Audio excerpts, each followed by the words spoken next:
మమ్మలను మీరే సిద్ధపరచమని యేసు నామమున అడుగుచున్నాను తండ్రి, ఆమేన్.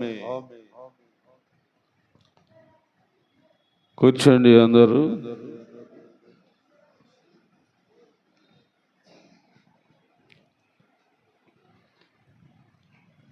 దేవునికి స్తోత్రం.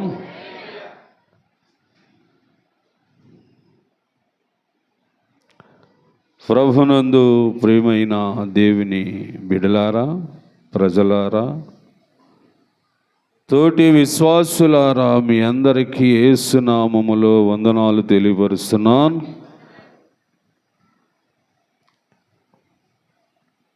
దేవుని పరిశుద్ధ గ్రంథములో మనుషులను గూర్చి ఎక్కువగా దేవుడు రాశాడు. మనుషులను గురించి ఎక్కువగా దేవుడు రాశాడు. ఈ మనుషులు ఎలా ఉండకూడదో అది తెలియపరుస్తున్నాడు. ప్రతి మనుషుడికి హృదయం ఉందా బాబు? ప్రతి మనుషుడికి ఏముంది? హృదయం ఉంది. ప్రతి మనిషికి మనసు కూడా ఉంది. మనం గడిచిన దినాల్లో విన్నాం, మారు మనసు. ప్రతి ఒక్కడు మారు మనసు పొందాల. పొందకపోతే పెద్ద ప్రమాదం ఉందని విన్నారా? విన్నాం. మారు మనసు పొందిన వారందరూ మారు మనసుకు తగిన ఫలములు ఫలించాలని విన్నాం. ఈరోజు దేవుడు మనతో మాట్లాడుతున్నాడు. చెవియొగ్గి ఆలకించండి. చాలామందికి వాక్యము కొన్ని హెచ్చరికలు ఇస్తూ ఉంటే దాన్ని తట్టుకోలేక లోకంలోకి వెళ్ళిపోతున్నారు. ఏమండి, బైబిల్లో ఏమనుంది? హెచ్చరించము, బుద్ధి చెప్పము, ఇంకేం చేయాలా? ఖండించుము కదా. హెచ్చరించము, ఖండించుము, బుద్ధి చెప్పుము, అంతకి వినకపోతే బెత్తముతో కొట్టాలన్నాడు. అది బైబిల్లో ఉన్న మాట. కానీ కొట్టడం అన్నది ఒకవేళ అంత మంచిది కాకపోవచ్చేమో, కానీ హెచ్చరించడం మంచిదా కదా? కదండి, హెచ్చరించడము మంచిదే. అలాగే గద్దించటము మంచిదే, బుద్ధి చెప్పటము మంచిదే. మరి ఈ మాటల్ని కొందరు అపార్థం చేసుకొని అవిశ్వాసులు అయిపోతున్నారు కదమ్మా. అవచ్చలాగా అవ్వకూడదు. అపార్థము చేసుకోకూడదు. దేవుని వాక్యాలు, దేవుని మాటల్ని ఎవరు కూడా పొరపాటును కూడా అపార్థము చేసుకోకూడదు. దేవుడు అన్నవాడు ఏం చేస్తాడంటే మనుషులను ఉద్దేశించే మాట్లాడతాడు. మనం అందరం ఎవరమో మనుషులమే కదా. ఏమా మనుషులే కదా? మనుషులమే. మరి మనుషులతో దేవుడు మాట్లాడినప్పుడు ఒకవేళ అదే మనుషునికి ఒకవేళ గద్దించాడు అనుకోండి, ఏం చేయాలా? మనుషుడు సరి చేసుకో కదా. మీకా గ్రంథంలో ఉంది కదా మాట. 7వ అధ్యాయము 8వ వచనంలో ఏముంది? మనుషుడా అని దేవుడు మాట్లాడాడు కదా. మనుషులారా, ఏది ఉత్తమమో అది నీకు తెలియచేయబడి ఉన్నది. న్యాయముగా నడుచుకొనుటయు, కనికరమును ప్రేమించుటయు, దీన మనసు కలిగి దేవుని ఎదుట ప్రవర్తించుటయు ఇంతే కదా. దేవునికి స్తోత్రం కదా. దేవుడు మనుషులను ఏమడిగాడంట?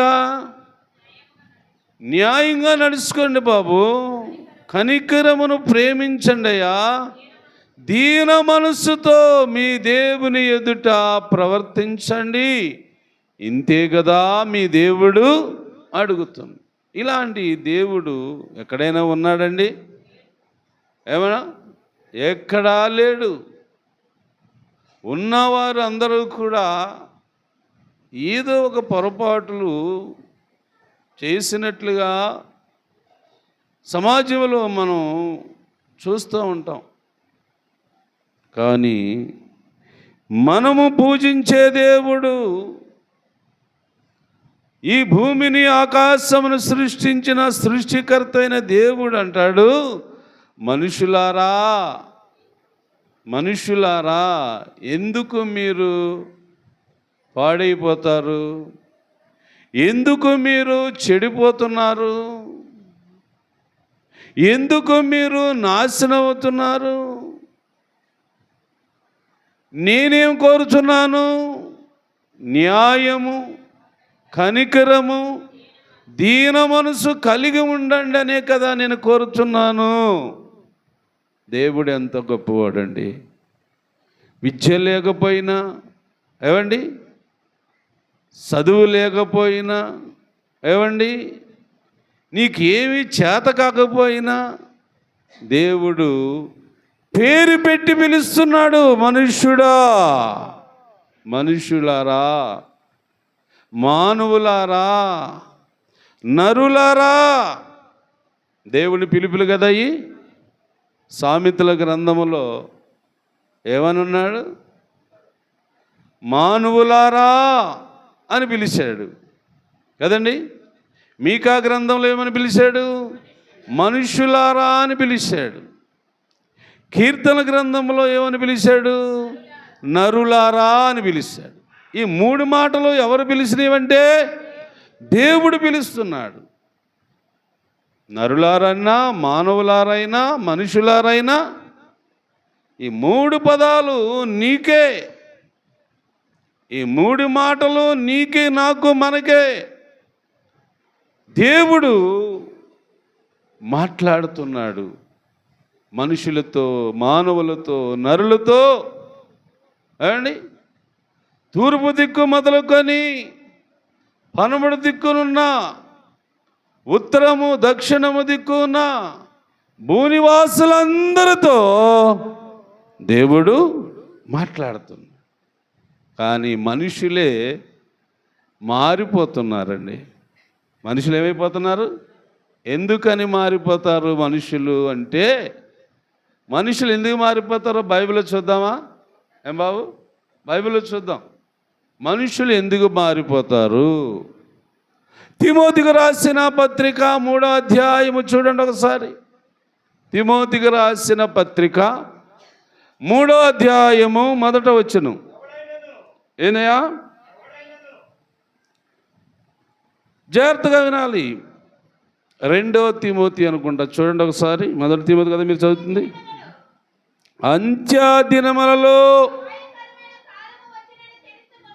అంత్యదినములో ఏ కాలాలు వస్తున్నాయంట? ఎవరికి వస్తున్నాయి? ఎవరికి వస్తున్నాయండి? మనుషులకు. మనుషులకైనా అపాయము, ప్రమాదం ఎవరికండి? ఆలోచించండి సహోదరులరా. ఇప్పుడు మృగాలు ఉన్నాయి, పశువులు ఉన్నాయి, పక్షులు ఉన్నాయి. వీటికి అపాయము, ప్రమాదము వస్తుందని ఎవరైనా చెప్తారా? అసలు ఈ ప్రమాదంలో ఎప్పుడైనా చనిపోయినట్టు చూసారా? మనకు అవి తెలియవు. అరణ్యంలో ఏమండి పశువాదులు ఉంటాయి, పశువులు ఎక్కువగా ఉంటాయి. ఎప్పుడైనా పశువులన్నీ చనిపోయేలాగానే చూసామా? చూడలేదు. ఒకవేళ కోడులు చచ్చిపోయి అంటారు, ఎందుకు? వాటిని మనుషులు పెంచుతున్నారు కాబట్టి మనుషుల యొక్క ప్రభావం వాటి మీద పడుతుంది కాబట్టి ఈ కోళ్ళని ఏమైపోయాయి, చనిపోతున్నాయి. మొన్న ఇటీవల మీరు చూసారా లేదా కానీ, మొన్న ఇటీవల పోయిన నెల అనుకుంటాను, సుమారు 2000 కోడులు, పెద్ద పుంజులు, నాటుకోళ్ళు అండి. మరి ఆయన ఎలా తెచ్చాడో, ఎక్కడి నుంచి తెచ్చాడో తెలియదు కానీ అవన్నీ ఒక పొలంలో వదిలేశాడు. చూసారా మీరు ఎవరైనా? చూడలేదు? చూడరు. అలాంటివి మంచి ఎందుకు చూస్తారు కానీ 2000 కోళ్ళు, పుంజులు, పెద్ద పుంజులు పొలంలో వదిలేసిపోయాడు. అది ఎవడు వదిలేశాడో, అది ఎందుకు వదిలేశాడో తెలియదు. మళ్ళా ఈ ఊర్లో ఉన్న జనమంతా ఆ పొలాల్లోకి వెళ్ళి ఆ కోళ్ళు పట్టుకొని వండుకొని తిన్నారు. తర్వాత మీడియాకు తెలిసింది, తర్వాత పోలీసులకు తెలిసింది. వాళ్ళు అంటారు, బాబు ఈ కోళ్ళు పట్టుకున్నారు కానీ వండుకో తినకండి అందాక అన్నారు వాళ్ళు. ఎవరో? పోలీసులు ఆ మాట అన్నారండి. కోళ్ళు మీరు పట్టుకోవడం అయితే పట్టుకున్నారు, ఒకవేళ మీయే కావచ్చాయి, ఎవడ వదిలేడో మనకు తెలియదు కనుక మీకు దొరికాయి కాబట్టి మీరు పట్టుకున్నారు కాబట్టి అవి మీరు తీసుకోవచ్చు, కానీ అందాక వాటిని కోసుకొని మాత్రము తినకండి అన్నారు పోలీసులు. వాళ్ళందరూ బిత్రపు, ఇదేంట్రా నాటుకోళ్ళకి ఏ జబ్బులు ఉంటాయి, ఏ రోగాలు వస్తాయి అని వాళ్ళు బిత్రపోతున్నారు పట్టుకున్న వాళ్ళందరూ. దేవుని బిడ్డలారా గమనించండి, అపాయం ఉంది, ప్రమాదం ఉంది అంటే ఎవరికి? మనుషులకే. ఈ ప్రమాదము ఎందుకు వస్తున్నాయి? ఈ ప్రమాదాలు మనుషుల మీద ఎందుకు పడుతున్నాయి? ఆలోచించండి. అవండి, ఆలోచిస్తేనే తప్ప ఈ మాటలు మనకు అర్థం కావండి. ప్రియులారా, మనము కూడా మనుషులమే కదండి, మనము కూడా ఒకవేళ మానవులమే కదండి, లేకపోతే నరులమే కదండి. మనలను ఈ 3 పదాలతో దేవుడు మనల్ని పిలుస్తున్నప్పుడు ఏదో ఒక పదానికి నువ్వు కట్టుబడి ఉండాలి. నరుడా అంటే, లేదా మానవుడా అంటే, లేక మనుషుడా అంటే. ఈ మనుషులు ఎలాంటి ఆలోచనలు చేయటం వలన, ఈ మనుషులు ఎలాంటి ప్రవర్తించడం వలన ఈ అపాయకరమైన కాలము, ఈ ప్రమాదకరమైన పరిస్థితులు వస్తున్నాయని బైబిల్లో ఉంది. చూడండి ఒకసారి 28వ కీర్తన 3వ వచనం చదవండి నాయన. భక్తిహీనులను, పాపము చేయవారిని నీవు లాగివేయినట్లు నువ్వు నన్ను లాగివేయకము. చూడండి, వారు దుష్ట ఆలోచన హృదయములలో ఉంచుకొని, విన్నారమ్మా? ఏంటంట? దుష్ట ఆలోచన ఏమో లోపల ఉందంట, ఎదుటి వారితో ఎలా ఉంటారంట? ఇది మంచిదేనా? ఏం బాబు, నాకా చూడండి, అందరూ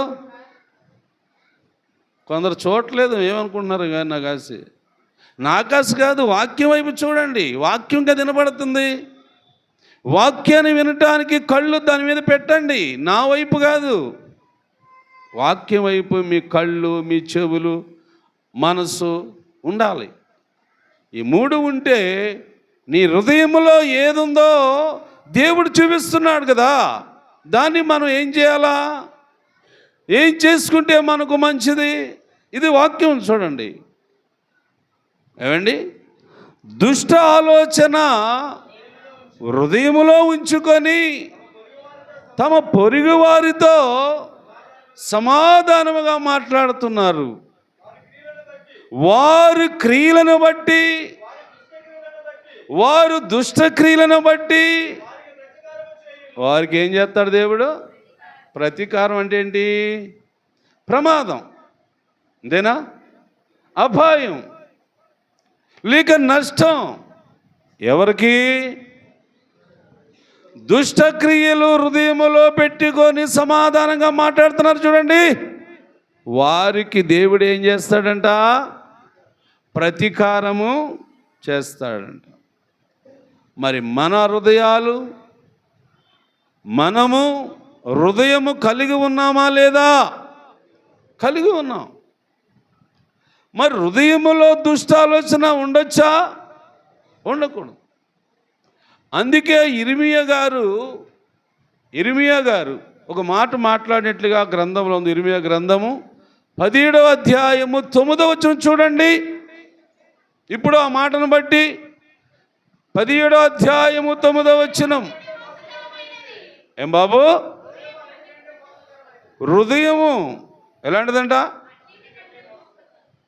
అంటే అన్నిటికంటే మోసకరమైనది అని అంటే దాంట్లో ఏమున్నాయి? ఉదాహరణ చెప్తాను. మీ ఇళ్లలో బీరువాలు ఉన్నాయా? బీరువాల్లో ఏముంటాయి? డబ్బులు ఉంటాయి, బట్టలు ఉంటాయి, బంగారం ఉంటుందా కదా? బీరువా. ఇప్పుడు పెట్లు వాడట్లేదు ఎక్కువగా. ఇన్నాళ్ళ సూట్ కేసులు ఉండి, టంకు పెట్లు ఉండి, ఇప్పుడు బీరువాలు వచ్చిన కాడి నుంచి ఎన్ని పక్కకి తీసేసా కదా. నీ ఇంట్లో బీరువాలో ఏమంటే పాత సామాను పెడతావా బాబు? పాత వస్తువులను పెడతారా? పెట్టం. ఎందుకని దానిలో ఆ వస్తువులు పెట్టము? అవి పాతవి, అవి చెడిపోయాయి, అవి నొట్టడిపోయాయి. ఏమండి? అందుకని వీటన్నిటిని బయట పెడతాము. బీరువాలోనైతే డబ్బులు, బంగారం, మంచి దుస్తులు పెట్టుకుంటాం కదా. అంతకంటే దరిద్రమైనదా హృదయము? చెప్పండి ఏమా? అంతకంటే దరిద్రమైనదా హృదయము? కానే కాదు. మరి ఎందుకు హృదయములో దుష్టక్రియలు పెట్టుకున్నావు? ఎందుకు హృదయము మోసకరమైనది అవుతుంది? ఆలోచించండి ప్రియులారా. దేవుడు మాట్లాడుతున్నాడండి. దేవుడు మాట్లాడేందుకు కూడా నువ్వు తప్పుపడతావా? ఏం బాబు? తప్పు పడతొచ్చా?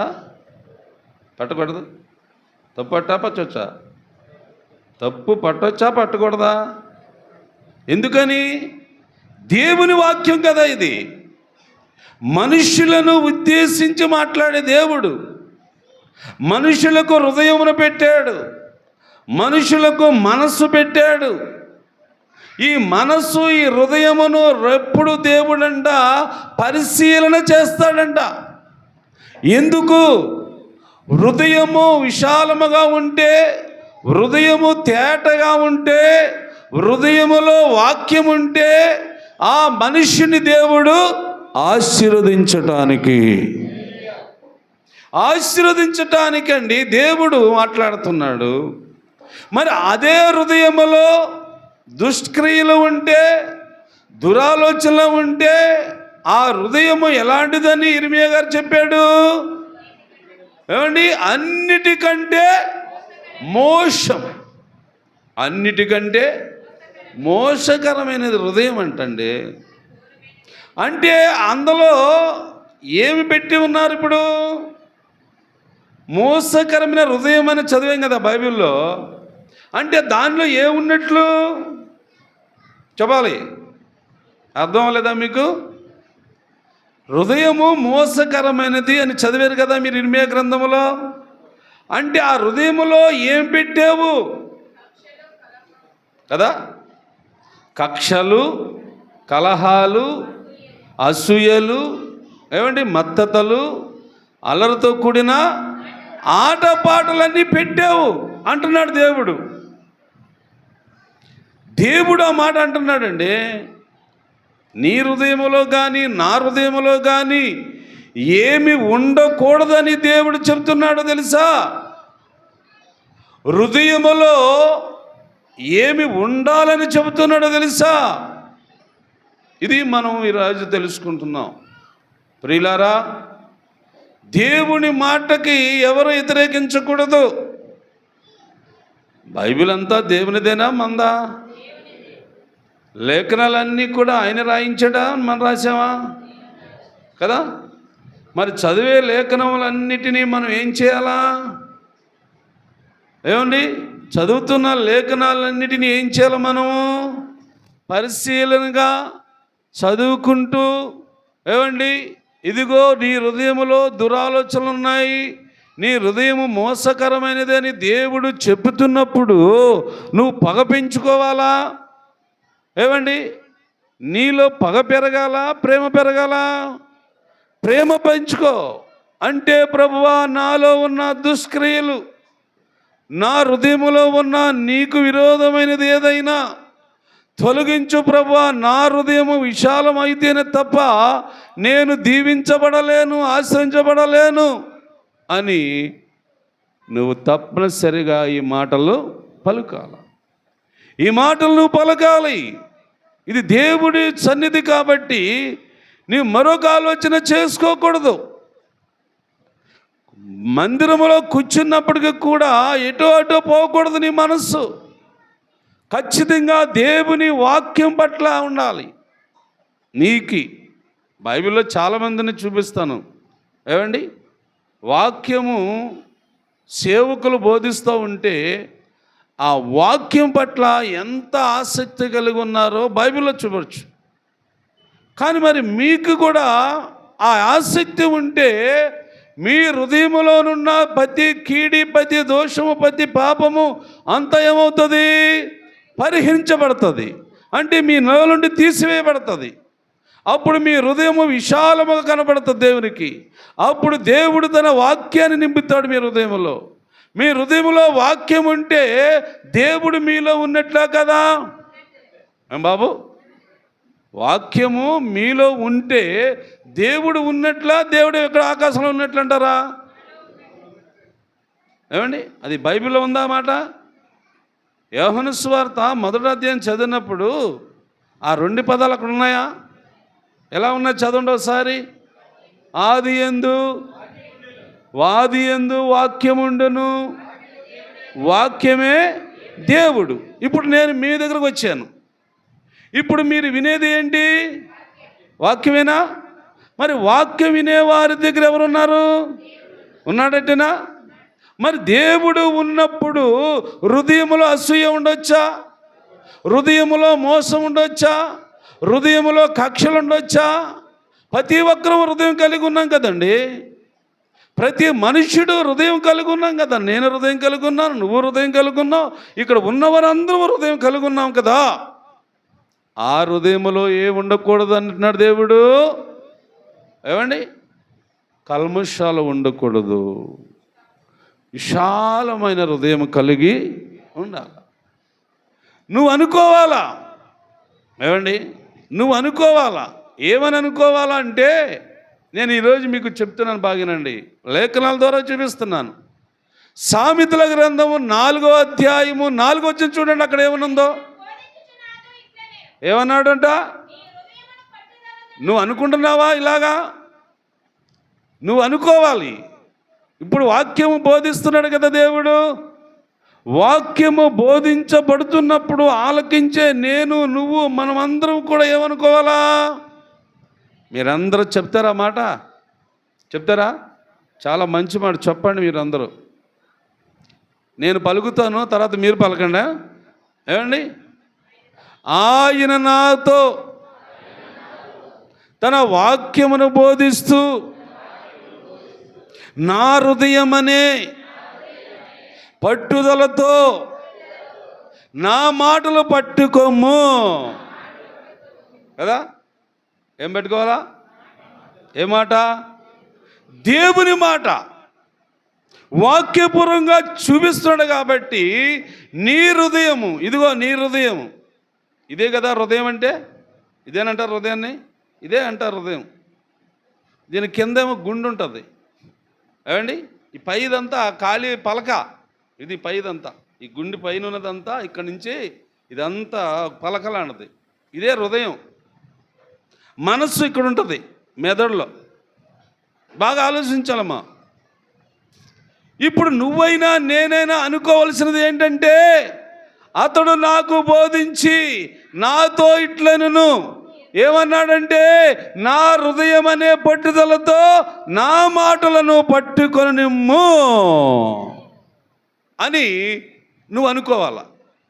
అలా అనుకున్నప్పుడే నీ హృదయంలో ఒకవేళ ఇంతవరకు దుష్క్రియలు, చెడు క్రియలు, చెడు ఆలోచనలు ఉన్నా కానీ అవన్నీ ఏమవుతాయంట?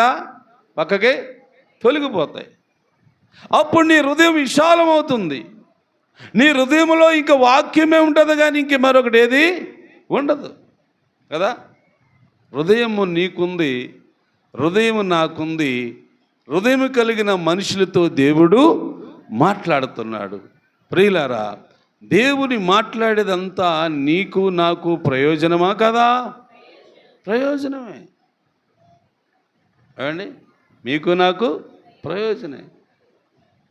ఒకరోజు యేసుప్రభువు వారు తన 12 మంది శిష్యులు ఏర్పరచుకున్నప్పుడు వారితో అంటాడు, కానీ ఆ మాటలు వారికి కొంత అర్థం చేసుకోలేదో, మరి వారికి అర్థమే కాలేదో, కానీ ఒకరోజు ఏమంటాడంటే వాళ్ళతోని, నేను మీ వద్ద నుండి పరలోకం వెళ్తేనే మీకు ప్రయోజనము అన్నాడు.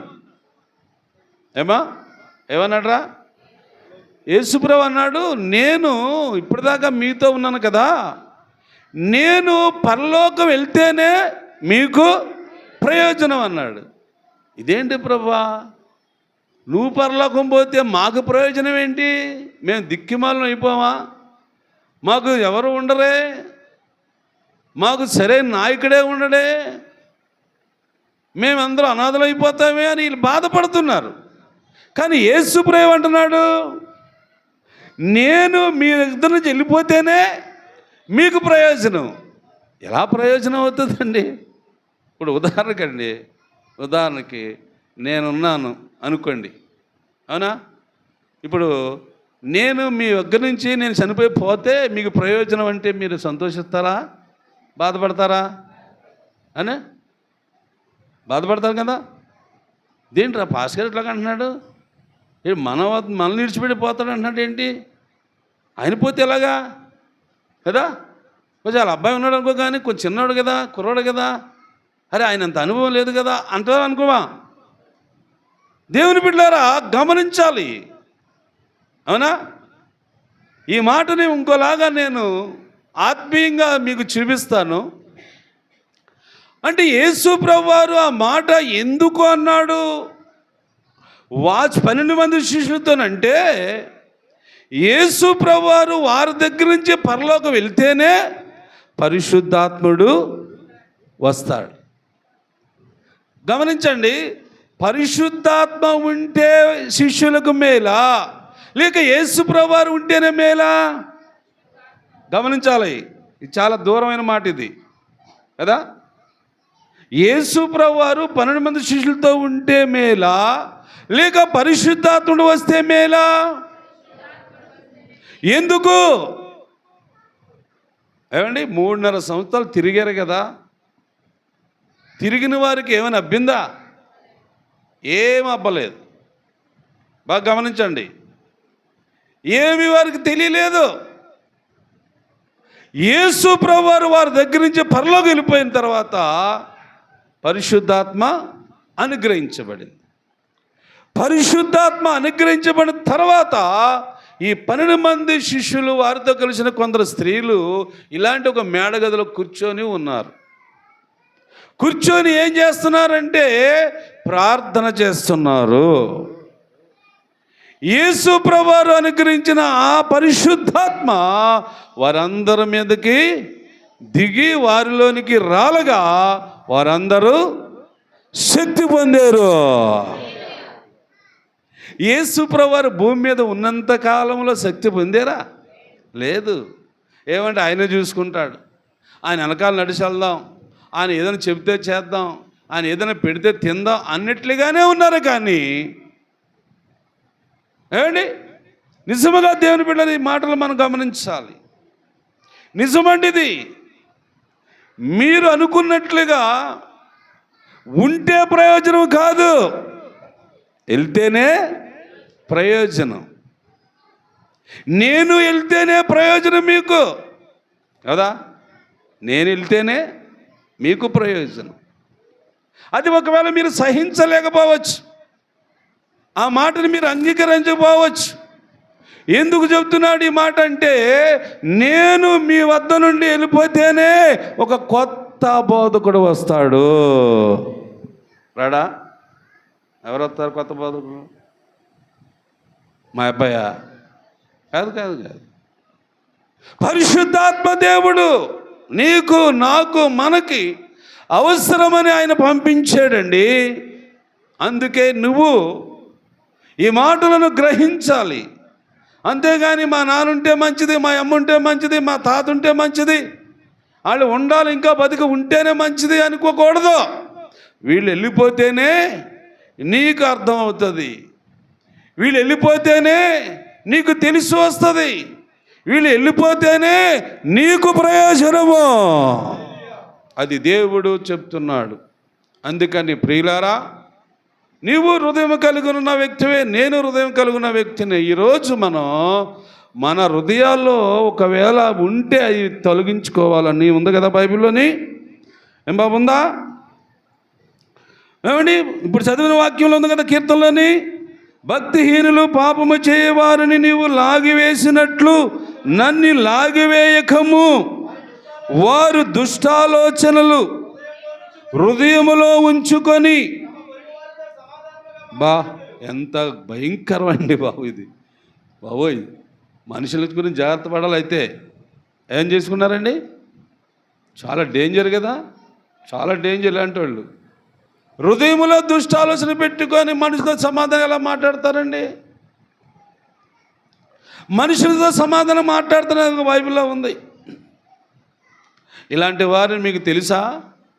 మనకు తెలుసా? తెలుసుకోలేం. కానీ దేవునికి తెలుసు. దేవునికి తెలుసు. ఆ దేవుడు వాడిని ఏం చేస్తానన్నాడు?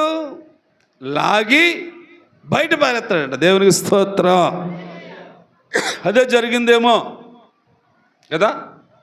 మరొకసారి చదవండి ఆ వాక్యాన్ని, 28:3 చదవండి ఒకసారి అందరూ బైబిల్ తీసి. భక్తిహీనులు 1, పాపము చేయవారు 2. నీవు లాగివేస్తున్నావు, నువ్వు బయటికి లాగేస్తున్నావు. ఉండకూడదు వాళ్ళు కదా, ఉండకూడదని దేవుడు ఏం చేస్తున్నాడంటే వారిని బయటికి లాగేస్తున్నాడంట. ఆ తర్వాత మాట, వారు దుష్టాలోచన. ఎవరు? భక్తిహీనులను పాపము చేసేవారు ఏ ఆలోచన చేస్తారు? దుష్టాలోచన, దుర్మార్గపు ఆలోచన. ఏమండి, దేవుడికి తెలీదా? దేవుడు తెలుసుకున్నాడు బాబు.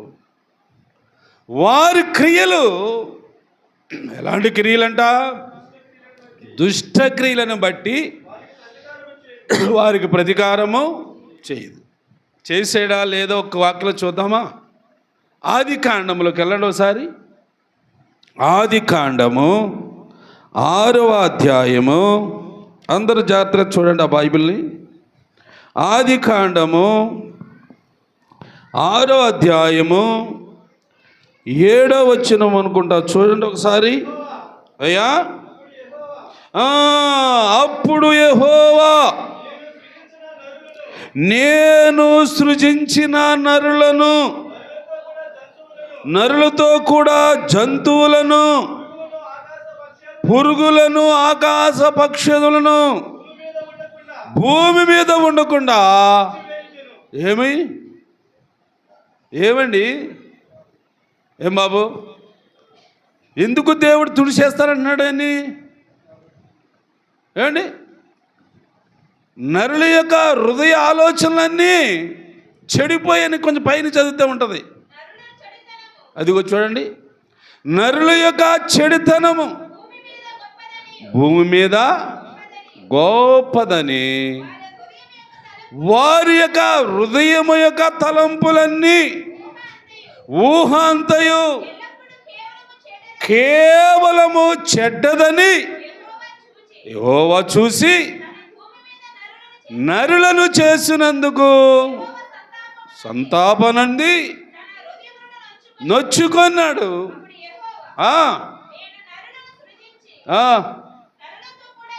జంతువులను, పురుగులను, పక్షులను ఉండకుండా తుడిచివేస్తాను. ఒకవేళ పక్షులకి పశువులకి మనకు సంబంధం లేదు కాబట్టి నరులకి సంబంధం ఉంది కదా. నరులు అన్నవారు ఎలా ఉన్నారంటాడు దేవుడు అక్కడ? హృదయం అంతా చెడిపోయిందంట. అంటే హృదయం చెడిపోయిందంటే లోపల ఏమున్నట్లు? ఏమండి? దుష్ట ఆలోచనలు, దుష్ట క్రియలు ఎక్కడున్నాయి? అన్నీ హృదయంలో ఉన్నాయి, బీరువాలో ఉన్నాయి. అండి, హృదయం అనే బీరువా. ఈ బీరువాలో బంగారం ఉండాలి, మంచి వస్త్రాలు ఉండాలి, డబ్బులు ఉండాలి. అలాంటి బీరువాను ఇప్పుడు ఎలాగ చేసావు? దురాలోచన కదా, చెడి ఆలోచన, దుష్టక్రియలు దీని నిండా ఉంటే ఎలాగండి బాబు? ఉండొచ్చా? ఉండకూడదు. దేవుని బిడ్డలారా, దేవుడు ఎప్పుడు కూడా మేలు కొరకే మాట్లాడతాడు. మనమందరము మేలు పొందాలనే దేవుని ఆశ. కానీ మనమే మరొక ఆలోచనలు చేసుకుంటూ చెడిపోతున్నామే తప్ప దేవుడు ఎవరిని చెడగొట్టాలని ఆలోచించడు. బాగుపడదాం. బాగుపడే వ్యక్తి ఎలా ఉండాలి? బాగుపడే వ్యక్తి ఎలా ఉండాలి అంట బైబిల్లో ఉంది, నేను చూపిస్తాను, బాగానండి. అయితే ఇప్పుడు ఆదికాండలో చూసాము కదా, ఆదికాండలో నరుల యొక్క హృదయములో ఆలోచనలన్నీ చెడిపోయాయని దేవుడు చూశాడు. దానికి ఫలిఫలం ఇచ్చాడు, అంటే శిక్ష. ఆ రోజుల్లో అప్పటి కాలంలో ఉన్న నరులకు శిక్ష విధించాడు. ఎలాంటి శిక్ష అంటే జలప్రళయమును రప్పించి భూమి మీద నరులన్న వారు ఉండకుండా తుడిచిపెట్టేశాడు దేవుడు ఆ రోజు. అది అలా ఉంచండి. ఇప్పుడు ఏమండి, దావీదు కాలంలోకి వచ్చాం. ఇది కీర్తన గ్రంథం చదువుతున్నాం అంటే దావీదు కాలం అనుకోండి. దావీదు కాలంలో కూడా హృదయాలు శుద్ధ అవ్వాలి, హృదయాలు పరిపూర్ణం అవ్వాలి, హృదయం నిండా దేవుని వాక్యము నింపుకోవాలి. ఆ వాక్యమైన దేవుడు నీ హృదయంలో నివసించాలి. అలాగ నివసిస్తేనే నువ్వు నేను అభివృద్ధి పొందుతాము, ఆశీర్వదించబడతామని ఈరోజు పరిశుద్ధాత్మ దేవుడు మనకి సంగతులు తెలియపరుస్తున్నాడు. ఈ సంగతులు నువ్వు తెలుసుకున్నప్పుడు నీ హృదయం ఎలా ఉండాలనుకోవాలి? నువ్వు నా దేవుడు నన్ను చూస్తున్నప్పుడు, నా దేవుడు నాకు బోధిస్తున్నప్పుడు నా హృదయముతో ఆ మాటలు నేను గట్టిగా పట్టుకుంటాను. ఇది మనకు రావాలి ఈ ఆలోచన. ఇంతకాలం ఉన్న నరులు ఏమండి, వారు నశించిపోయారు. వారి హృదయం యొక్క చెడుతనం వలన, వారి హృదయంలో ఉన్న దుష్టాలోచనల వలన అందరూ పతనమైపోయారు. ఇంకా వారి గురించి మనకు అవసరం లేదు. ఈరోజు మనం ఏం జరగాలంటే, నాకు దేవుడు బోధిస్తున్నాడు, నేనే హృదయమనే పట్టుదలతో ఆ మాటల్ని పట్టుకోవాలి. ఏమండి, అపోస్తల కార్యముల గ్రంథములో 16వ అధ్యాయంలో ఒక స్త్రీ ఉన్నది. ఆమెను గురించి మనం ఆలోచిస్తే, ఆమె ఊరంట తిరిగి ఊదారంగు పొడును అమ్ముకునే తుది ప్రశ్నస్తురాలు. ఒకరోజు ఇలాగా కూడిక జరుగుతూ ఉంటే అక్కడ చాలామంది ఉన్నారు. ఆమె కూడా అలా తిరిగి ఆ బుట్టను ఎత్తి మీద పెట్టుకొని వచ్చి వీళ్ళతో పాటు కాస్త కూర్చుందామని ఆ బుట్టను పక్కన పెట్టింది. వాళ్ళతో కూర్చుంది. బాగినండి, అక్కడ పౌలు గారు వాక్యం చెబుతున్నాడు.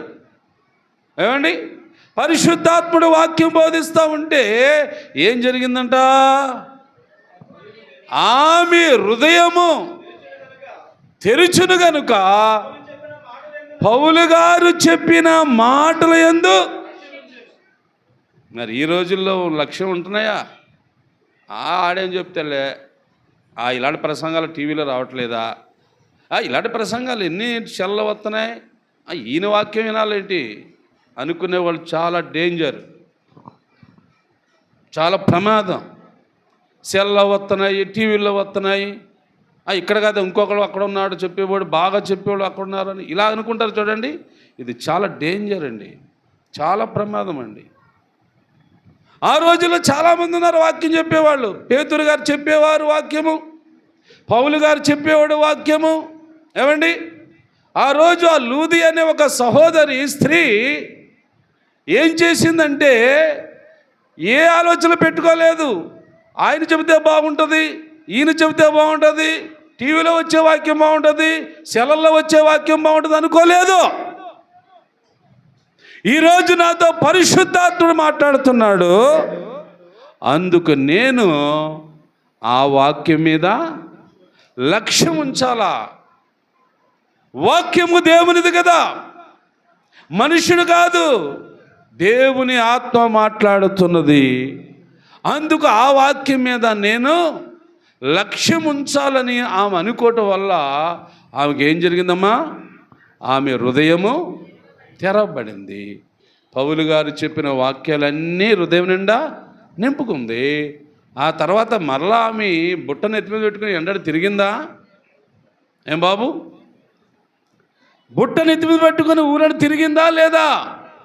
లేనే లేదు. ఎందుకు? దేవుని ఆశీర్వాదము, దేవుని దీవెన ఆమెకు వచ్చింది, ఆమె పొందుకుంది, వాక్యము హృదయం నిండా నింపుకుంది, ఇంటికి వెళ్ళింది, ఇంటి వారందరినీ కూడా సిద్ధపరిచింది. పౌలు గారితో అంటుంది, నేను ప్రభునందు విశ్వాసం కలదానని మీరు అనుకుంటే, మీరు ఎంచితే నా ఇంటికి వచ్చి ఉండండి. ఏమండి, ఇప్పుడేమో పిలవని అవసరం లేదు, కానీ మీ ఇంటికి వచ్చి ఉండమని అవసరం లేదు, కానీ మీ హృదయాలు ఎలా ఉండాలంటే దేవుని వాక్యం వైపే ఉండాలి. దేవుని వాక్యం వైపు ఉండాలి. దేవుని వాక్యం వైపు లేనంత కాలం అండి లాగేస్తూ ఉంటాడు దేవుడు, అణిచేస్తూ ఉంటాడు దేవుడు. కిందకే వెళ్తావు కానీ పైకి లేవలేవు. ఇది నీ ఇష్టం, అది నీ ఇష్టం. కాకపోతే వాక్యములో దేవుడు అంటున్నాడు, వాక్యం మీద నీకు ఆసక్తి లేనంత కాలము నువ్వు అలాగే ఉంటావు అంటున్నాడు దేవుడు. అలాగే ఉందామా? కొంచెం ఎదుగుదామా? ఏం బాబు చెప్పండి గట్టిగా. ఎదుగుదామా అంటే వాక్యం మీద నీకు ఆసక్తి ఉండాలి, వాక్యం పట్ల నీకు శ్రద్ధ ఉండాలి, వాక్యమైన దేవుడి మీద పూర్తిగా నువ్వు నమ్మకం ఉంచాలి. దేవుని మీద పూర్తి నమ్మకాలు పెట్టట్లేదు చాలా మందిని చూస్తున్నాను నేను. ఇప్పుడు సుమారు 50 సంవత్సరాలు 50 సంవత్సరాల నుంచి నేను వాటర్ జనాన్ని చూస్తున్నాను, కానీ ఎవరిని నేను విమర్శించట్లేదు. ఏమండి, వాక్యం మీద అంతగా పట్టు విశ్వాసము లేనందువలనే జీవితాల్లో అభివృద్ధి ఆగిపోతుంది. ఒకసారి వాక్యం మీద ఆసక్తి పెంచి చూడు. 1 సంవత్సరంలోనే నువ్వు పైకి రాకపోతే అప్పుడు నన్ను అడుగు. ఇదిగో ఆ మనుషుడు, ఇదిగోండి ఆ మనుషుడు ఎలాంటి బతికేవాడు నేను తెలుసా మీకు? ఏమయ్యా, నేను ఎలాంటి బతికేవాడిని యేసుబాబు చెప్పు. మాట్లాడండి, తప్పేముంది, అవమానమేం కాదు, మాట్లాడమన్నాను. ఏమండి కమలాకర్ గారు, ఎలాంటి బ్రతుకున్నది? జమీందారు బతుకా, ధనవంతుడినా? ఏం బాబు, చేపలు పట్టుకో జీవించే దరిద్రుడండి నేనే ఆ మనుషును. ఒక సేవకుడు వాక్యం చెప్తా ఉంటే ఆంధ్ర లాంటి వాడు, ఆయన చేపలు పట్టుకునేవాడే, ఆయన కూడా చదువులేని వాడే, ఆయన వాక్యం చెబుతూ ఉంటే నేను ఆసక్తి పెంచుకున్నాను. ఆసక్తి పెంచుకున్న వాక్యమే నాకు జీవితం అనుకున్నాను, వాక్యమైన దేవుడే నాకు ఆధారం అనుకున్నాను. ఏమండి, అలా అనుకున్న నన్ను దేవుడు ఏం చేశాడు? ఆ దరిద్రపు స్థితిలో నుండి లేవనెత్తాడా లేదా? ఎత్తలేదా? మాట్లాడటే, కానీ చూసి కూడా మాట్లాడట్లేదంటే నువ్వు ఎలా ఉన్నావు? ఇప్పుడు ఎలా ఉన్నావు? అరే కనపడుతున్నాను కదండి మీకు. ఇప్పుడు ఒకవేళ మీరు ఏమనుకుంటారు, నన్ను పాస్టర్ గారికి ఏం తక్కువ అంటారనరా అంటావు. పాస్టర్ గారు అయినా అంటావు నువ్వే. అంటే ఒకప్పుడు ఎవడీడు? దరిద్రుడు. ఒకప్పుడు ఎలా ఉండేవాడు? పెంట కుప్పల మీద. ఒకప్పుడు ఎలా ఉండేవాడు? ఎవరైనా ముద్ద పెడితే తినాలని ఆశించేవాడండి వీడు. మరి మీరు అలా అవరా? అలా అవటానికి అవకాశం లేదా? ఉంది. కానీ వాక్యం మీదే ఆధారపడాలా, వాక్యమైన దేవుని మీదే ఆధారపడాలా. ఆయన చెబుతున్న వాక్యాన్నే నువ్వు చెవులతో వినాలా, ఆ వాక్యాన్ని హృదయంలోనికి చేర్చుకోవాలా, ఆ హృదయంలో ఉన్న వాక్యమునే నీ కాళ్ళు దూరగా అనుసరించడం కనపడాలా. అప్పుడు జరుగుతుందండి, అప్పుడు జరుగుతుంది. వాక్యాన్ని పక్కన పెట్టేసి దేవుని కూడా పక్కకు తోయేసి నేనంటే నేనే అంటే నువ్వే ఎలాగుంటావు? ఎదుగుదల బదుగుదల ఏం కనపడవండి ప్రియులారా. చాలా దీనస్తుడు నేను, చాలా దరిద్రుడు నేను. దేవుని కృపను బట్టి ఈరోజు మీ కళ్ళ ముందు ఇలా కనబడుతున్నాను. అవునా? ఇదే మాట సమూయేలు గ్రంథంలో ఒక వ్యక్తి మాట్లాడాడు. సమూయేలు గ్రంథంలో ఒక వ్యక్తి మాట్లాడాడు. 2వ సమూయేలు గ్రంథంలో ఏమండి, దావీదనే వ్యక్తి ఏమంటాడు, దేవా ప్రభువా నేను ఏపాటివాడును,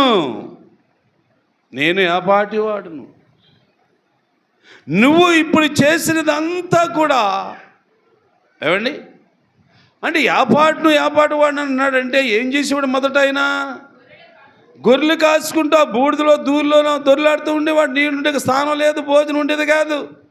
ఆకలి చెట్టు వల్ల గరుపాలు తాగటం, ఆ చెట్ల మీద పడుకోవడమే ఆయన బతుకంతా. అలాంటి వాడిని దేవుడు ఏం చేశాడంట? రాజును చేశాడంట. ఏం బాబు,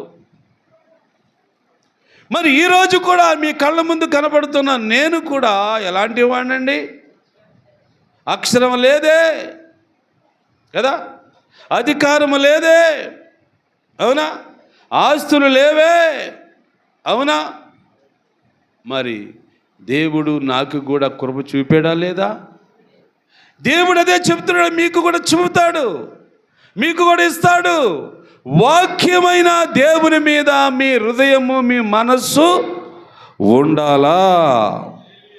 కాళ్ళు చేతులు వాడుకో, కాళ్ళు చేతులు ముక్కు కళ్ళు చెవులు ఇవన్నీ నువ్వు వాడుకో. కానీ హృదయమును మనస్సును దేవుని మీద పెట్టాలి. దేవునికి ఏం కావాలా? మనస్సును హృదయమే కావాలా. కాళ్ళు చేతులు నువ్వే వాడుకోయి.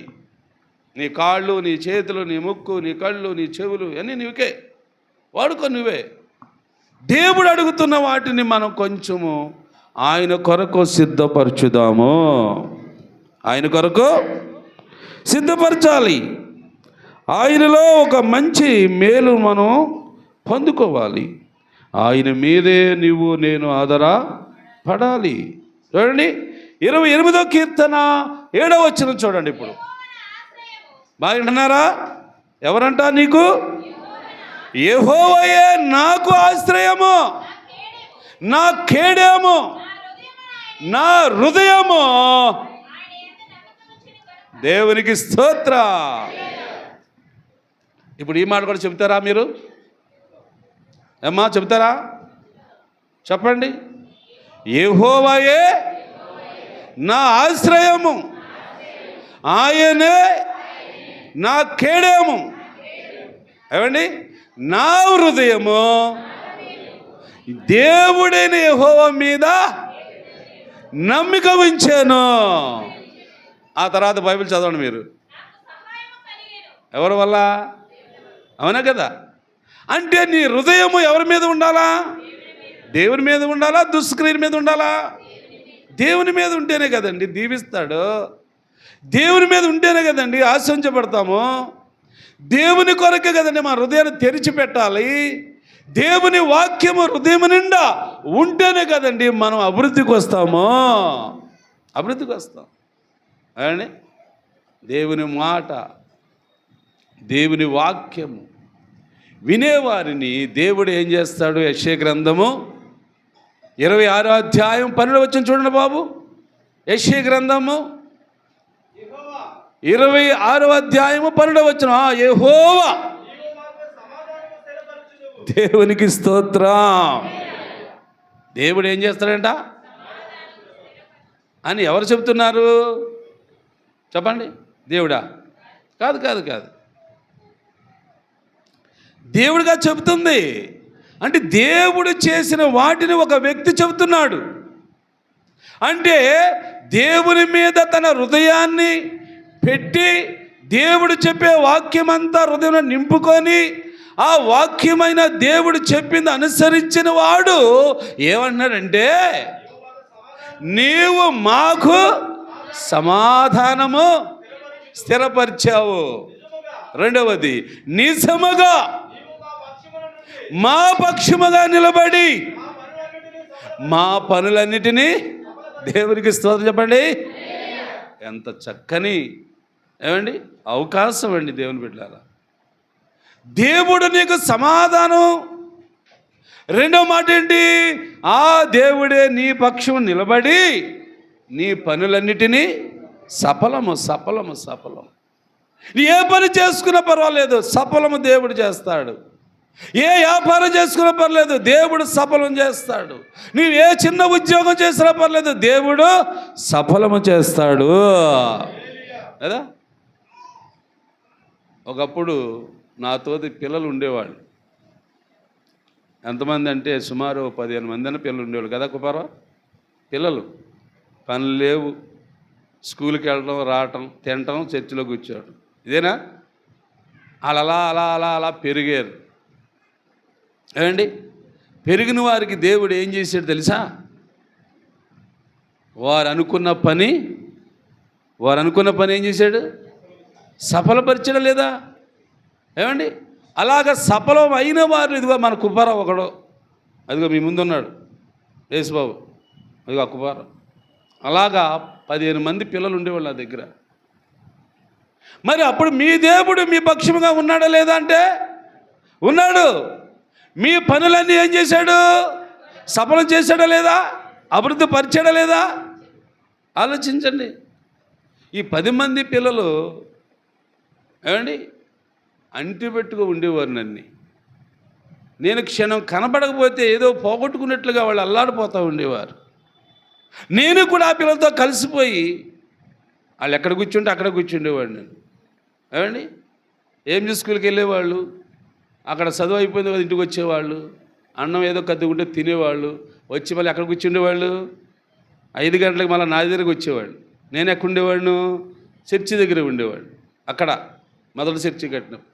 ఏమండి, అలాగ ఒకవేళ కాలేజీ లేదు, స్కూల్ లేదనుకోండి, మధ్యాహ్నం చర్చిలోనే పడుకుండేవాళ్ళు, రాత్రులు కూడా చర్చిలోనే పడుకుండేవాళ్ళు. ఎవరెవరు తెలిసాళ్ళు? కుపారావు, జానుబాబు, గోవిందు. ఏమండి, ఇదిగో ఈ పిల్లోడు అప్పుడు చిన్నవాడు. ఏ పిల్లోడు? ఇదిగో ఆ పసుపు బండలు ఉంచుకుంటే మీ ముందు ఉన్నాడు. ఆ పసుపు బండలు కుర్రాడు, ఇంత బుట్టలా ఉండేవాడు, మంచి కుంగిలా ఉండేవాడు. వాళ్ళు కొంచెం పెద్దవాళ్ళు వాళ్ళు కదా, గోపిరాజు అంతేనా, వాళ్ళతో కూడా కలిసి ఉండేవాడు ఆయన. కాదు, కుర్రాడు, చిన్నపిల్లాడు అనమాట. కానీ చిన్నపిల్లాడు అయినా సరే కానీ కొంచెం తెలివిగా మాట్లాడేవాడు. చిన్నప్పుడు కొంచెం మంచి మాటలు తెలివిగా ఆలోచించేవాడు. మరి ఈరోజు అందరికీ దేవుడు అవకాశం ఇచ్చాడే లేదా? సఫలపరిచాడే లేదా? ఏం బాబు, ఎవరు ఉంటే మీ పనులన్నీ సఫలం అవుతుందని బైబిల్ చెబుతుంది. యెహోవా మీ పక్షముగా నిలబడి మీ పనులన్నిటినీ సఫలం చేశాడా లేదా? చేశాడు కదా. అందరి పనులు సఫలం చేయడా? చేస్తాడు. అయితే ఆ దేవుడి వాక్యం మీద నీకు ఒక నమ్మకం కలగాల. ఆ దేవుడు చెప్తున్న మాట మీద నీకు ఆసక్తి పెరగాల. ఆ దేవుడు నా కొరకు ఇది చేస్తాడు, ఇది చేస్తున్నాడని విశ్వాసంతో ఆ మాట నువ్వు పలకాల. దేవునికి స్తోత్రం. అదే పలుకుతున్నాడు ఇక్కడ యెషయా గ్రంథంలో ఒక ఆయన. యెహోవా నాకు సమాధానం ఇచ్చేవయ్యా.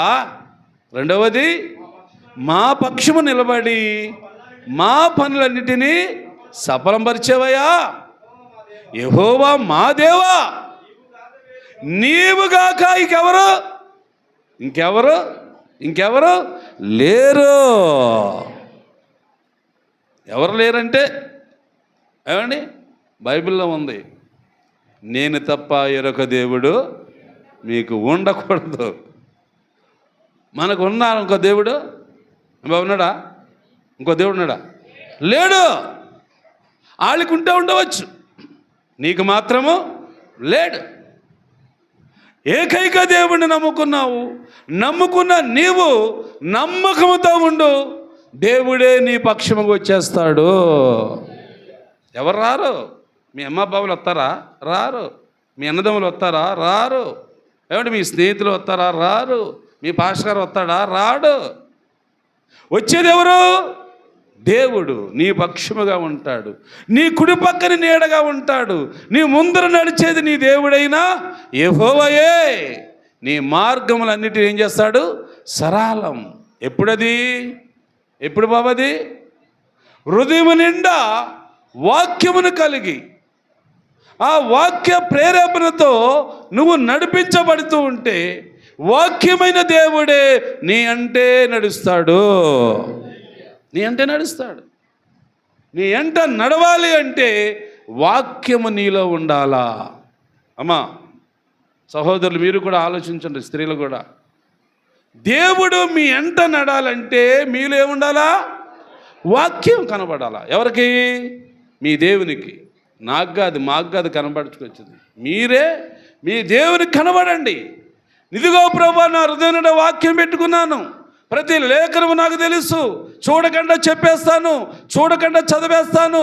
నీ గ్రంథాన్ని నాకు ఇచ్చేవి కాబట్టి, నీ మాటలు నాకు నేర్పించావు కాబట్టి, నేనైతే పట్టుదలతో, నమ్మకంతో, విశ్వాసముతో నీ గ్రంథాన్ని పరిశీలించాను అని నువ్వు చెప్పాలి గట్టిగా. అప్పుడే అండి నిజంగా మీకు ఆశ్చర్యం కలగట్లేదా? ఏమయ్యా, మీకు ఆశ్చర్యం కలగట్లేదమ్మా? మీకు ఆశ్చర్యం అయిందా లేదా? అవదు. దేని గురించయ్యా పాస్టర్ గారు ఆశ్చర్యం కలిగింది, ఆశ్చర్యం అన్న దేని గురించి అని చెప్పని అడగండి. మీరు అడగండి, దేని గురించా? దేని గురించా? నేను ఏమండి బలపము పలక పట్టుకొని బడికెళ్ళేనా? ఎవడైనా చెప్పగలుగుతారా? ఏం బాబు, ఏ రాజు, కృపారావు, చెప్పగలుగుతారా? చెప్పలేదు. మరి నాకు చదువు లేకుండా బైబిల్ గ్రంథాన్ని చదవగలుగుతానా? చెప్పాలి గట్టిగా. ఏమండి చదవలేవు. చదువు లేనుడు ఏం చదువుతాడు? మరి నేను చదివానండి, ఇది ఆశ్చర్యం కాదా? ఇది ఆశ్చర్యం కాదా? అర్థమవుతుందా మీకు వాక్యము? ఇదే మీరు గ్రహించాలా. అరే ఒకటో తరగతి, రెండో తరగతి అన్న చదవాలి కదా. అది లేకుండా, ఇది లేకుండా ఎలాగ పుస్తకం పెట్టుకోగలుగుతాం, బైబిల్ పెట్టుకోగలుగుతాం? ఇది ఏంటి? ఇది విచిత్రం కదా, ఇది ఆశ్చర్యం కదా. అవును, మీ అందరికీ ఆశ్చర్యం కలిగించడానికే దేవుడు నన్ను నిలబెట్టాడు. మీరెంత చదివినా సరే కానీ చదివిన దాన్ని కూడా తప్పులు చదివితే నేను పట్టేసుకుంటాను. అవునా? చదువులేని వాడికి ఏం చదివినా పర్వాలేదు అనుకుపోతాడు. కానీ మీరు తప్పు చదివితే నాకు తెలిసిపోద్ది. తప్పు చదువుతున్నలాగా నేను హెచ్చరిస్తాను మిమ్మల్ని మరలా. అవునా? ఎన్నిసార్లు హెచ్చరించలాగా? చాలాసార్లు హెచ్చరించాను నేను. అవునా? ఓసారి అప్పుడు మా పిల్లలు అక్కడ ఉన్నప్పుడే 10 మంది పిల్లలు యవనస్తులుగా ఉన్నప్పుడు, అప్పుడు ఉద్యోగాలు రాలేదు ఆ పిల్లలకి. వాక్యం ఉన్నారు ఆదివారం నాడు. ఒకసారి వాళ్ళు ఒక ప్రశ్న వేశాను నేను, వాళ్ళకే చదువుకున్న పిల్లలందరికీ ఒక ప్రశ్న వేసాను ఆ రోజు. ఏ ప్రశ్న అంటే, బాబు మీరు కాలేజీలకు వెళ్తున్నారు, బళ్ళకి వెళ్తున్నారు, పుస్తకాలు పట్టుకుంటున్నారు, ప్రతిరోజు చదువుతున్నారు కదా, ఏమండి ఏమి అనుసరించి చదువుతున్నారు అని అడిగాను ఓ రోజు. కుమార జ్ఞాపకం ఉందా మాట? జ్ఞాపకం లేదు, మర్చిపోయి ఉండొచ్చు. నాకేదో జ్ఞాపకం ఉంది, అడిగాను కాబట్టి అడిగినట్టు జ్ఞాపకం ఉంటుంది అనుకోండి.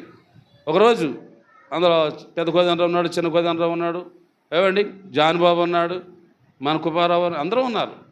మీరు పుస్తకాల్లో చదువుతున్నారు కదా, రోజు కాలేజీకి వెళ్తున్నారు, బడికి వెళ్తున్నారు, వస్తున్నారు, ఇక్కడ చదువుతున్నారు కదా, ఏమి అనుసరించి చదువుతున్నారు అని అడిగాను ఒకరోజు. ఆ మాటకు పాపం పిల్లలు ఏం చెప్పలేకపోయారు. ఏమండి ఏం అనుసరించి చదవాలమ్మా? అవునా? అది చదువుకున్న బిడ్డలు ఆ రోజు అడిగితే చెప్పలేకపోయారు ఆ రోజు. ఎందుకని అవగాహన రాలేదు దాని మీద. అప్పుడు కుర్రోళ్ళు. అవును, చదివే ఎవరైనా సరే కానీ ఫుల్ స్టాపు కామా ఉంటుంది, వాటిని ఏం చేయాలా? అనుసరించాలా. కాసేపు వాటి మీద ఆలోచన పెట్టాలా. ఇంతదాకా చదువుకొచ్చారు, ఇక్కడ గీట పెట్టాడు, ఇక్కడ పులి స్టాప్ పెట్టాడు, ఏంటిది, ఇది ఎందుకు పెట్టాడు ఇక్కడ అని మళ్ళా నువ్వు చదివింది వెనక్కి వెళ్ళి మళ్ళీ రావాలా.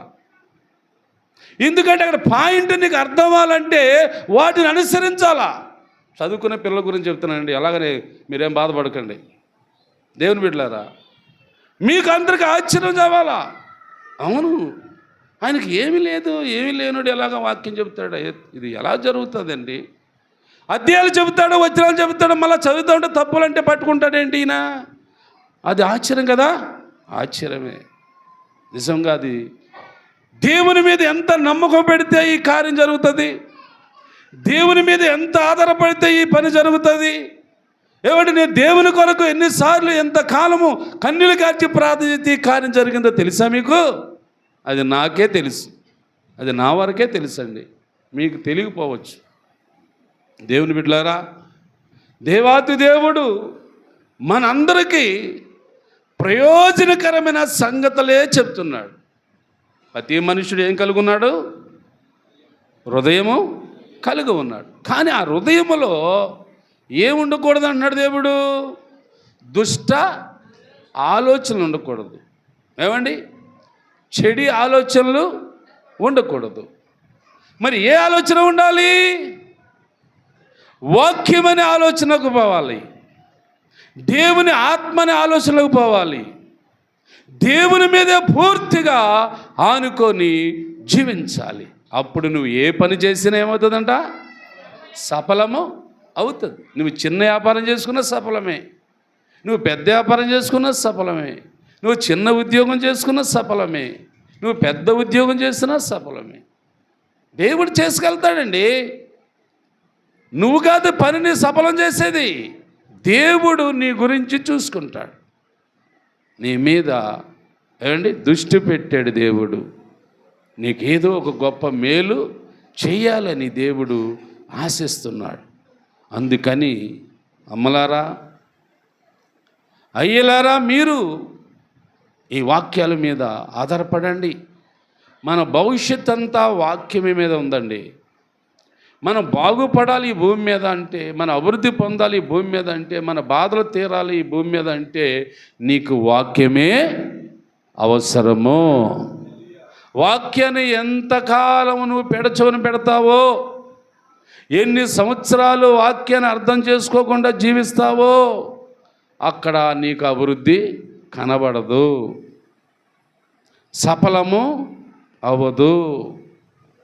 ఏదో మన స్వామి చెప్పినట్లుగా గొర్రె ఎన్ని కొండలు ఎక్కినా దాని తోకంట బెత్తిడి అని అంటారు కదా పెద్దలు, అంటారా? గొర్రె ఎన్నో కొండలు ఎక్కి మేస్తూ ఉంటుందంట అండి, సామెత ఇది, సామెత. అయితే దాని తోకంట బెత్తిడి ఎదగదంట. ఏంటో పెద్దలు ఈ మాట అన్నారు. అలానే బైబిల్లో రాయలేదు కానీ కాదు మాట, బైబిల్లో కాదు, అది సామెతగా చెప్తున్నాను నేను. అంటే మానవ జీవితము అభివృద్ధికి రావాలా, ఏమంటే అనగారిపోవాలా? చెప్పండి గట్టిగా, అందరూ చెప్పండి.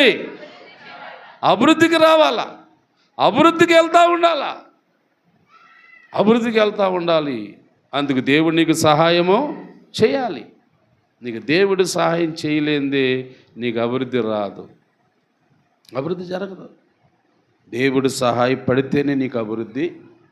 నీ కుటుంబంలో, నీ జీవితంలో, నీ వ్యాపారంలో, నువ్వు చేసే పనుల్లో, నువ్వు కూలి పని అయినా ఏమండి ఏ పని చేసినా పర్లేదు, నీకు అభివృద్ధి దేవుడు ఇస్తున్నాడు. దేవుని వలనే అభివృద్ధి జరుగుతుంది. దేవుడేనండి నీకు నాకు మనకి మేలు చేసేవాడు. మేలు చేయట్లో దేవుడు చాలా పెద్ద పాత్ర పోషిస్తున్నాడు. ఏమండి? ద్వితీయోపదేశకాండము 28వ అధ్యాయం 12వ వచనం చదవండి ఒకసారి. ద్వితీయోపదేశకాండము 28వ అధ్యాయము 12వ వచనం చూడండి ఒకసారి. యెహోవా దేవుడు ఏం చేస్తాడో చూడండి అక్కడ. దేశం మీద వర్షము తన కాలమందు కురిపించుటకును, నీవు నేను మనము చేసే కార్యమంతటిని ఆశీర్వదించుటకును ఆకాశమును తన మంచి దన్నిదిను తీర్చును. అప్పు అప్పు అప్పు అప్పు చేయరా? అప్పు ఎవరంటున్నారు ఈ మాట? ఆయన డబ్బున్నవాడు కాబట్టి అనేస్తున్నాడు అన్నమాట. మనకెక్కడ ఉంది డబ్బులు? అంతేనా? ఆయన డబ్బున్నవాడు కాబట్టి దేవుడు అనేస్తున్నాడు అన్నమాట. మనకున్నాయి డబ్బులు? మనకున్నాయి డబ్బులు? మనం ఏం చేస్తున్నాం? బాధపడకండి. అప్పులు చేసామని అప్పుల వాళ్ళని తిడుతున్నాడు పాస్టర్ గారు అనుకోకండి. దేవుడు అంటున్నాడండి. ఏమంటున్నాడు? నీవు అప్పు ఇచ్చేదవే కానీ అప్పు చెయ్యవు అంటున్నాడు. కొన్ని అవసరాలు బట్టి మనం అప్పులు చేస్తున్నామా లేదా? బైబిల్లో కూడా చాలామంది ఉన్నారు అప్పులు చేసిన వాళ్ళు, లేరా? ఏమండి? ఒక మంచి శిష్యుడు, ఒక మంచి భక్తిపరుడు, ఒక మంచి సేవకుడి దగ్గర తిరుగుతున్నవాడు, ఆయన ఏం చేశాడంట? అప్పు చేశాడంట. అప్పు చేసి తీర్చకుండా చనిపోయాడు. అప్పుడు అప్పిచ్చుండి ఏం చేశాడు? వచ్చి, అమ్మాయి మీ ఆయన అప్పు చేసాడు, డబ్బులు తీసుకున్నాడు, నాకు తీర్చాలి, మరి మీ ఆయన చనిపోయాడు కదా, నువ్వు ఎలా తీరుస్తావు? నీకు పిల్లలు కదా, ఆ పిల్లల్ని పంపించే మా ఇంటికి, ఏమంటే ఆ పిల్లలు పని చేయించుకుంటాను, ఆ తర్వాత అప్పు తీర్చుకుంటాను అంటున్నాడు ఆయన. ఆయమ్మ ఏం చేసిందమ్మా? ఆమె ఏం చెప్పిందిరా? స్త్రీలు చెప్పండి అన్నమాట. ఈ ఊరిలో ఒక దైవజనుడు ఉన్నాడు, ఆయన దేవుని మాటే ప్రకటిస్తాడు, అందుకు నేను ఆయన చెప్పిన మాట ప్రకారంగా చేస్తాను, ఆయన చెప్పిన మాట ప్రకారంగా చేసి చూస్తాను, అప్పుడు అప్పు ఎలా తీరదో అనుకున్నది ఆమె. అనుకొని వెళ్ళి ఆయనకు సంగతి అంతా చెప్పి దైవజనుడి మాట తీసుకొని ఇంటికి వచ్చి దైవజనుడు చెప్పినట్టుగా చేసి చూసింది. చూస్తే ఏం జరిగింది? నూనె పొంగి పొర్లింది. మరలా పరుగెత్తింది ఆయన దగ్గరికి. అయ్యా దైవజనుడా, నువ్వు చెప్పిన మాట ప్రకారంగా నేను చేస్తే ఇప్పుడు నూనె పొంగి పొర్లిపోతుంది, ఏం చేయమంటావు అని అడిగింది మరలా. అప్పుడు మరలా ఆయన అంటాడు, అమ్మాయి నువ్వు ఇంటికి త్వరగా వెళ్ళిపోయి నూనె అమ్మి అప్పు తీరిపోయిందా లేదా? తీరిపోయింది. అప్పులు తీర్చేవాడు, ఆదాయం పెంచేవాడు నీ దేవుడు. అప్పులు తీర్చేవాడు ఆయనే, అప్పు ఇచ్చేటట్లుగా చేసేవాడు ఆయనే. అన్నిటికీ ఆయనేనండి బాబు. మీకు అర్థమవుతుందో లేదో కానీ అన్నిటికీ మూలం ఆయనే. నీ అప్పు ఏది అవసరం బట్టి చేసావు కాబట్టి, కష్టం వచ్చేది చేసావు కాబట్టి మళ్ళీ అప్పుని తీర్చాలా లేదా? మరి తీర్చేది ఎవరు? నువ్వా? నువ్వెలా తీరుతావు? ఏదో పని చేస్తావు, కూలి పని చేయగలుగుతావు, రైలు పెట్టకి వెళ్తావు, లేదా ఏటకి వెళ్తావు, అంతేనా? ఈ పనులన్నీ సఫలపరిచేది ఎవరు? దేవుడు. ఇందా చదవలేదా మీరు? యెహోవా మీ పక్షముకు వచ్చి మీ పనులన్నిటినీ సఫలము చేస్తున్నాడు. కూలికి వెళ్ళే వాళ్ళన్నా, రైలు పెట్టకి వెళ్ళే వాళ్ళన్నా, ఏటకి వెళ్ళే వాళ్ళన్నా, ఏమండి బేల్దరి పనికి వెళ్ళే వాళ్ళన్నా, చేతి పని చేసుకుని ఎవరైనా సరే, ఎవరి పని వాళ్ళది, ఎవరు వృత్తాళ్ళది, కానీ సఫలపరిచేది ఎవరు? దేవుడు. ఇది గుర్తుపెట్టుకో సహోదరుడా. ఏం దిగులు పడకో, ఏమి చింతించుకో, వాక్యమైన దేవుని మీద ఆధారపడిపో. నీ చిత్తం ప్రభువా, నీ ఇష్టం ప్రభువా. నేనైతే ఇదిగో ఖాళీగా ఉన్నాను ప్రభువా. నా హృదయంలో మోసం లేదు ప్రభువా, నీకు తెలుసు. నా హృదయంలో అసూయ లేదు ప్రభువా, నీకు తెలుసు. నా హృదయంలో నీ వాక్యం ఉంచుకున్నాను ప్రభువా, నీకు తెలుసు. నా వాక్యము, ఏమండి దేవుడు అన్నమాట, నా వాక్యము నీ పాదములకు దీపం రా. నువ్వు నడు. దేవునికి స్తోత్రం. అవునా? నా వాక్యం ఎప్పుడైతే నువ్వు కలిగి ఉన్నావో నీ మార్గం ఏమవుతుంది? సరళమవుతుంది. నీకు ముందర నడుస్తుంది నా వాక్యము. నువ్వు ఏ పని చేసుకోవడానికి వెళ్తున్నావు? కూలికి వెళ్తున్నావా? ఉద్యోగం వెళ్తున్నావా? ఏటకి వెళ్తున్నావా? వెళ్ళు. నా వాక్యం నీకేం చేస్తుంది? నీ దీపంగా ముందు నడుస్తుందిరా అంటున్నాడు దేవుడు. ప్రియులారా, ఈరోజు అందరం విన్న వాక్యం ఏంటి చెప్పండి? తొలి వాక్యం, మొదటి వాక్యం చదివించిన మూలవాక్యం అంటారు దాన్ని. మనుషుడా, అది చదివించాను మీకు. అంటే మనుషులుగా మనం అందరం ఇక్కడ ఉన్నాం కాబట్టి దేవుడు ఆ వాక్యాన్ని చూపించండి నాకు. మీకు ఆ గ్రంథంలో చదివాం కదా. మనుషుడా ఏది ఉత్తమమో నీకు తెలియచేయబడుతుంది కదా. న్యాయముగా నడుచుకో, అన్యాయం చేయొద్దయ్యా. కష్టమైనా పర్లేదు, ఇబ్బంది అయినా పర్లేదు, నీ వల్ల మరొక వ్యక్తి బాధపడకుండా చూసుకో సహోదరుడా. నా వలన ఒక్కొక్క వ్యక్తి బాధపడకూడదు. వాళ్ళ పాస్టర్ గారి ద్వారాగా నేను ఈ నష్టపోయానయ్యా అనకూడదు. వాళ్ళ సేవకుడి ద్వారాగా ఇబ్బంది పడ్డానయ్యా అనకూడదు. ఏమండి ఏమండి మేలు చేయకపోతే పోయే కీడు మాత్రము చేయవద్దు. దేవుడు సహించడు, దేవుడు సహించడు. కీడు మాత్రం మనము చేయకూడదు. సాధ్యమైతే మేలు కూడా చేయటం నీకు చేత కాలేదనుకో, మౌనంగా కూర్చో. కీడు మాత్రము చేయకు. ఎదుటి వ్యక్తికి కీడు జరగాలని కోరుకోకో, ఎదుటి వ్యక్తి నాశనం అయిపోవాలని కోరుకోకో. అది మంచి తలంపు కాదు కాదు కాదు. మంచి తలంపు ఏంటంటే, ప్రభువా బిడ్డ ఆపదలో పడిపోయాడు నాయన, ప్రభువా కుమార్తె ఇబ్బందులు ఉంటుంది, ప్రభువా నేనైతే సహాయం చేయలేను నాయన, నువ్వే సహాయం చేస్తావు ప్రభువా, నీ వల్ల జరుగుతుంది తండ్రి, ఆ బిడ్డ కొంత సహాయం చేయని ప్రార్థన మాత్రము చేయి చాలు. ఏమండి చేతి సహాయము చేయకపోయినా ప్రార్థన సహాయము తప్పగా చేయాలి. దేవుడు అది నీకు నేర్పించిన పాఠం, దేవుడు నీకు నేర్పించిన పాఠం. కాబట్టి ఈ పాఠాన్ని గట్టిగా మీరందరూ ఏం చేయాలా, పట్టుకోవాలి. ఈరోజు నా వాక్యాన్ని మరవవద్దు. ఎందుకంటే నీకు హృదయం ఉంది, నీకు నాకు హృదయం ఉంది. ఈ హృదయంలో ఏముండవద్దని చెప్పాడు దేవుడు. దుష్కార్యాలు దురాలోచనలు ఉండకూడదు. దయించి మరీ చెప్తున్నాను. నేను మీతోటి సహోదరుడుగా మీ అందరికీ 2 చేతులు నమస్కారం చెప్పే మాట అది. దురాలోచన మాత్రం చేయొద్దయా, దురాలోచన మాత్రం పెట్టుకోవద్దయా, ఎవ్వరూ వద్దయా, ఎవరిలో కూడా ఉండొద్దయా. అది మంచిది కాదు, నీకు మంచిది కాదు. అది మెయిన్. నీలో దురాలోచన ఉండటం వల్ల, దుష్టాలోచన వల్ల నీకు నష్టమే కానీ ఎదుటి వ్యక్తికి నష్టమా? నో, ఎదుటి వ్యక్తికి నష్టం కాదు. ప్రియులారా, విన్న వాక్యము కొద్దిగా అయినా సరే ఏమండి ఒక 2-3 మాటల మీద ఆధారపడింది ఇది ప్రసంగం అంతా. ఏమిటంటే హృదయమే. హృదయం మోసకరంగా ఉండకూడదు. అది ఘోర వ్యాధి అయిపోద్ది, మళ్ళీ రోగం వచ్చేస్తుంది. దాన్ని బాగు చేసాడు ఎవడు ఉండడు.